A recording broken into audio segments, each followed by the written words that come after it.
तो ये एग्जांपल करते हैं। एक सिलेंडर दे रखा है ना, लेंथ L, रेडियस R, मास M का।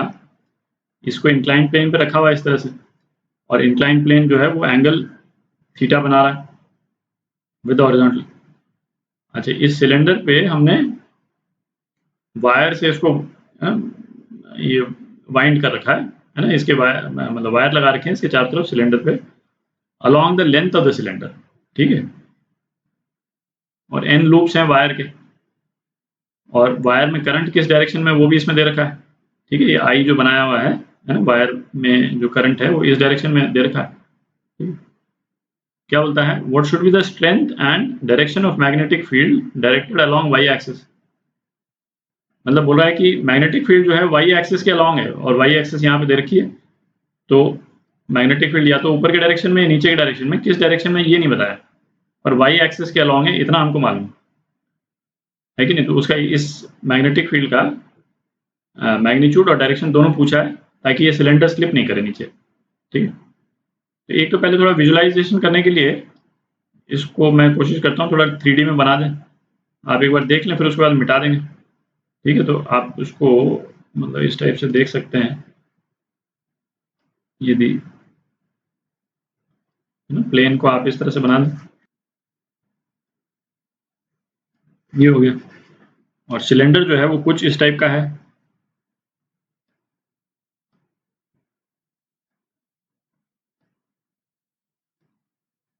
ठीक है। आप विजुलाइज कर सकते हैं। और जो वायर्स जो हैं इस पे सिलेंडर पे लेंथ के अलोंग जो है वो इस तरह से बाइंड किए हुए हैं, और दूसरी तरफ से आएगा तो ये वायर्स जो हैं, अपने को ये वाला पोर्शन दिख नहीं रहा है, बट घूम करके ये वायर्स जो हैं ये इस टाइप से आ रहा है, ठीक है। अब इसको मिटा दें या रहने दें।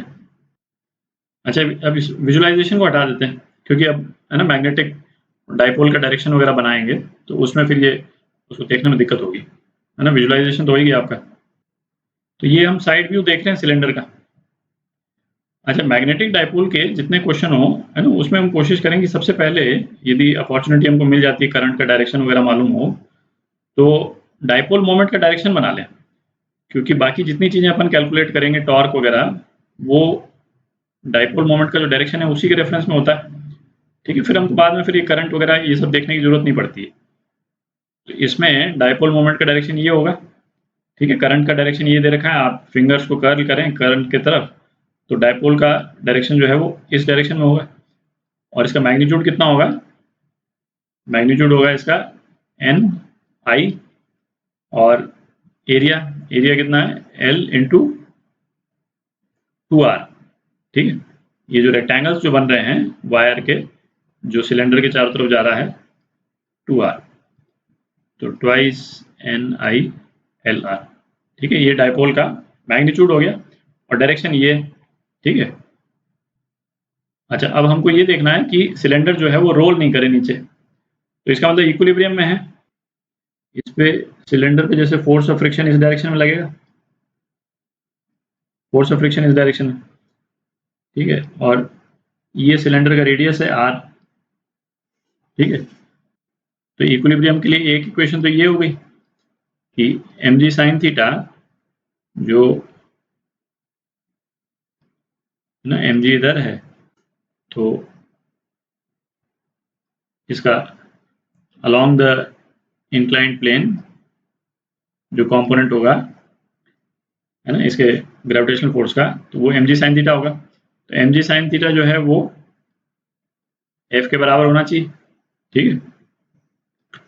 और दूसरा क्या है, टॉर्क, है ना। इस पे इस पॉइंट के अबाउट, जो इसका सेंटर पॉइंट है, सेंटर पॉइंट के अबाउट टॉर्क जो है फ्रिक्शन के कारण लग रहा है। टॉर्क कितना लग रहा है, टॉर्क कितना लग रहा है, r इंटू एफ, ठीक है। अच्छा, ये वाला टॉर्क जो है वो इस सिलेंडर को रोल कराएगा, ठीक है। इस टॉर्क का एक तो डायरेक्शन देख लेते हैं।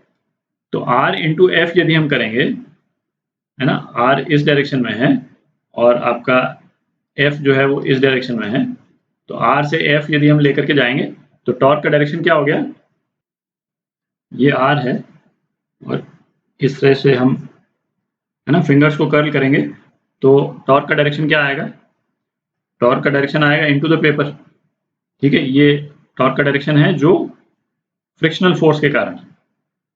अच्छा, अब ये मैग्नेटिक फील्ड जो टॉर्क लगाएगी, ठीक है, लूप पे लगाएगी और लूप के थ्रू जो है वो सिलेंडर पे लग जाएगा। तो मैग्नेटिक फील्ड का टॉर्क जो है वो इस टॉर्क को काउंटर करना चाहिए, ठीक है। तो ये तो हो गया टॉर्क ड्यू टू फ्रिक्शन, है ना। और यदि हम मैग्नेटिक फील्ड का torque due to magnetic field, उसका डायरेक्शन जो है वो क्या होना चाहिए, पेपर से बाहर निकलता हुआ होना चाहिए। ये पेपर के अंदर जा रहा है, पेपर के बाहर निकलता हुआ होना चाहिए। तो torque due to magnetic field, है ना, ये कितना है, म्यू क्रॉस बी, ठीक है। तो म्यू से बी की तरफ। तो इसमें आप देखें, यदि हम मैग्नेटिक फील्ड यदि प्लस वाई एक्सिस के डायरेक्शन में रखते हैं तो म्यू को बी की तरफ लेकर के जाएंगे तो टॉर्क का डायरेक्शन आउटसाइड द पेपर आ जाएगा, है ना। तो इसको काउंटर कर देगा ये टॉर्क, ये इनसाइड द पेपर जा रहा है, ये आउटसाइड द पेपर जा रहा है, ठीक है। तो अब डायरेक्शन तो हमने देख लिया, तो अब मैग्नीट्यूड को इक्वेट कर देते हैं। ये है torque due to force of friction. तो इक्विलिब्रियम के लिए torque due to friction should be equal to torque due to magnetic field. Magnetic field का डायरेक्शन तो अपन ने निकाल ही लिया, अब तो केवल मैग्नीट्यूड निकालना है इसका। तो मैग्नीट्यूड डाल देते हैं। तो टी एफ कितना है, आर एफ। तो आर इंटू एफ, एफ की क्या वैल्यू आई थी, एम जी साइन थीटा, ठीक है। और ये कितने के बराबर हो जाएगा, टी एम। टी एम कितना है, म्यू बी साइन थीटा, ठीक है। ये आपका mu B sine theta magnitude, ठीक। तो आर एम जी ये कितना हो गया, म्यू, म्यू की वैल्यू डालें, N I L R into B sine theta cancel हो गया।